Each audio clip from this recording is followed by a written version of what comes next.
जहाँ समुद्र की लहरों की गूंज में भी हर हर महादेव सुनाई देने लग जाए, वहाँ स्थित है सोमनाथ, भगवान शिव का पहला ज्योतिर्लिंग, जहाँ से भारत की धार्मिक यात्रा की शुरुआत होती है। कहा जाता है चंद्रदेव ने अपनी आराधना से इस शिवलिंग को स्थापित किया और तब से लेकर आज तक ये स्थल भक्ति और दिव्यता का प्रतीक बना हुआ है। मैं आपको ले चल रहा हूँ गुजरात के प्रभास पतन सोमनाथ मंदिर से लेकर बालका तीर्थ तक, जहाँ श्री कृष्ण ने अपने अंतिम पल बिताए।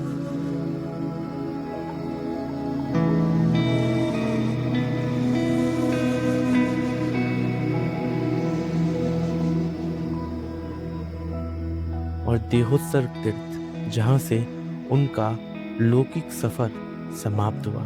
तो शुरू करते हैं अपना सफर सोमनाथ की तरफ।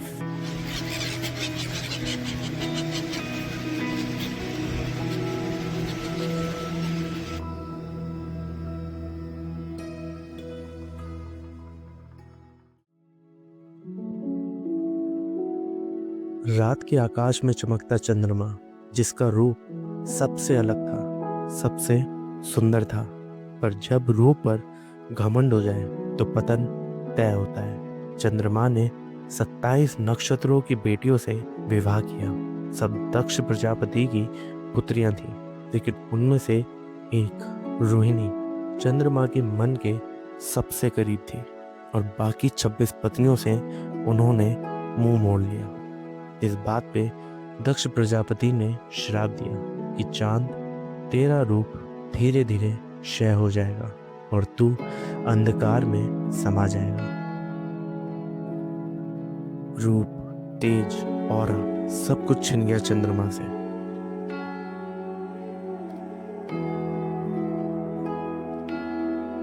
और तब उन्हें एक ही सहारा दिखा, महादेव। प्रार्थना की, तपस्या की, समर्पण की हद पार कर दी और उस तपस्या से शिव जी प्रसन्न हुए। चंद्रमा को उनका रूप वापस मिला और इसी स्थल पर जहां आज सोमनाथ मंदिर है, पहला शिवलिंग स्थापित किया गया। शिव का ये रूप बना सोमनाथ ज्योतिर्लिंग। सोम यानी चंद्रमा और नाथ यानी स्वामी। और चंद्रमा को दिया गया वरदान कि वो फिर से अमावस्या से पूर्णिमा तक बढ़ता रहेगा और फिर से घटता भी रहेगा।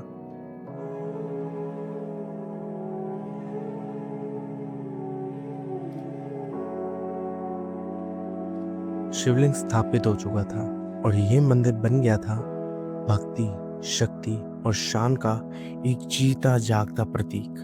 समय बीता, ये स्थल एक ऐसी नगरी में बदल गया जिसे लोग प्रभास क्षेत्र कहते हैं। मंदिर के सामने समुद्र का किनारा था और उस किनारे पर बना एक चबूतरा, जहां स्थापित है एक एरो।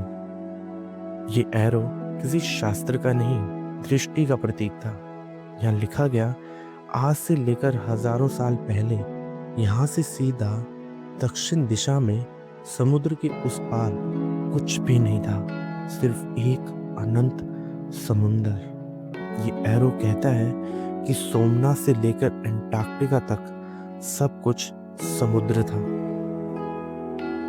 और इस ज्ञान को पहली बार संसार के सामने रखने वाले थे एंशिएंट हिंदू एस्ट्रोनॉमर्स।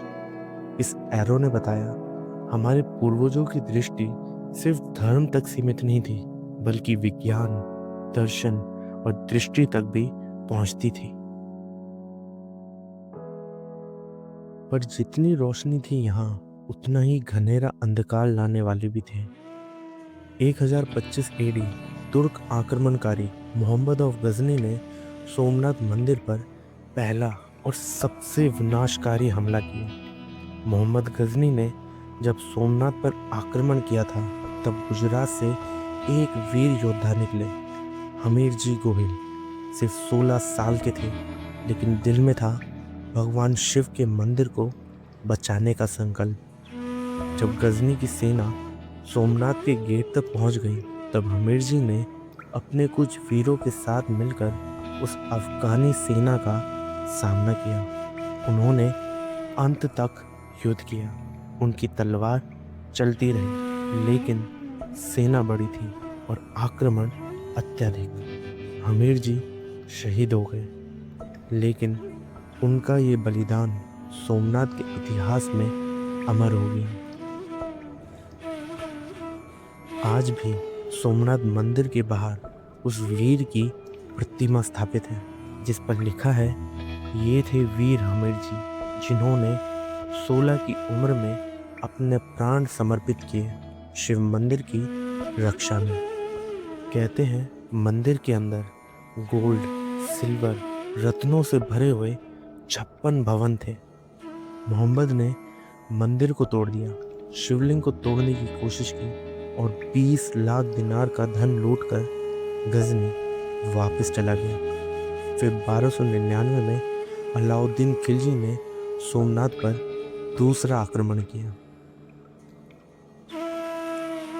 1395 में फिर एक और विनाश आया, जफर खान के रूप में, और सबसे बुरा हुआ 1706 में, जब औरंगजेब ने सोमनाथ मंदिर को जमीन से मिटा देने का फरमान दिया। मंदिर हर बार गिराया गया, लेकिन हर बार विश्वास ने उसे दोबारा खड़ा किया।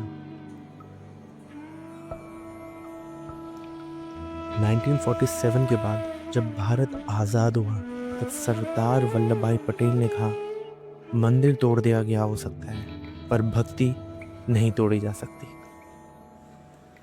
अब चलते हैं सोमनाथ मंदिर के बाद उस जगह जहां भगवान कृष्ण की लीलाओं के आखिरी पन्ने लिखे गए, जहां से भगवान कृष्ण अपनी अंतिम यात्रा की ओर बढ़े। ये कहानी है बालका तीर्थ और दिहोत्सर तीर्थ की।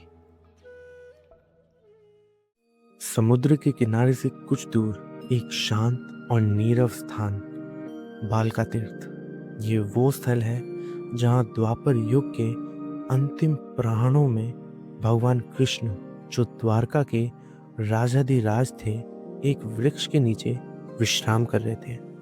ध्यान में थे, अखंड शांति में। लेकिन इस शांति के बीच एक व्यक्ति का मोह, एक भ्रांति और एक युगांतक घटना लिखी गई।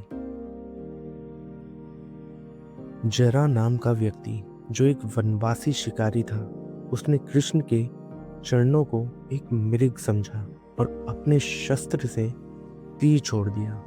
कृष्ण ने मुस्कुराते हुए आंखें खोली। उन्होंने जरा को देखा और बस यही बोला कि जो होना था वही हुआ।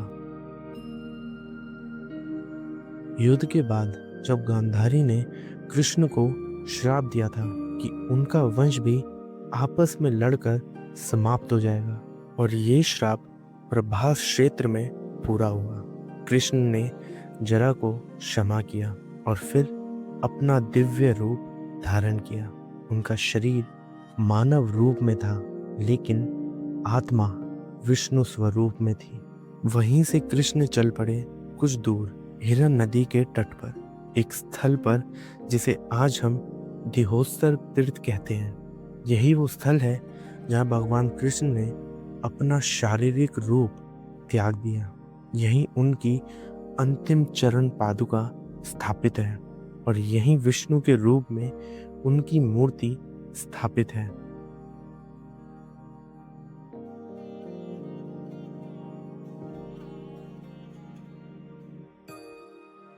जब कृष्ण ने शरीर त्याग दिया, तब ब्रह्मलोक वैकुंठ के द्वार खुल गए और विष्णु स्वरूप में भगवान ने अंतर्धान लिया। दिहोत्सर तीर्थ पर आज भी लोग चरण पादुका का दर्शन करते हैं, और उस स्थान पर भी जहाँ हिरन नदी कृष्ण के शरीर को ले गई थी।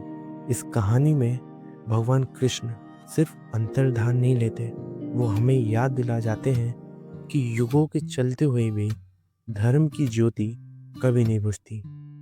और प्रभास तीर्थ जहाँ सोमनाथ है, बालका है, दिहोत्सर्ग है, वो बना रहता है परम शक्ति का स्थल। ये सफ़र हमारे इतिहास, धर्म और विरासत की एक झलक थी, जहाँ सोमनाथ मंदिर की शान, बालका तीर्थ की शांति और दिहोत्सव तीर्थ की पवित्रता हमें मिलती है।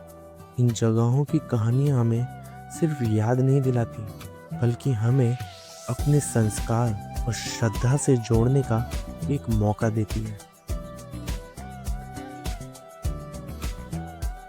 ये मंदिर और तीर्थ सिर्फ पत्थर और दीवारों का संग्रह नहीं, बल्कि हमारी रूह का आईना है, और जब तक हम इन्हें याद रखते हैं, हमारी पहचान और हमारी कहानी जिंदा रहेगी।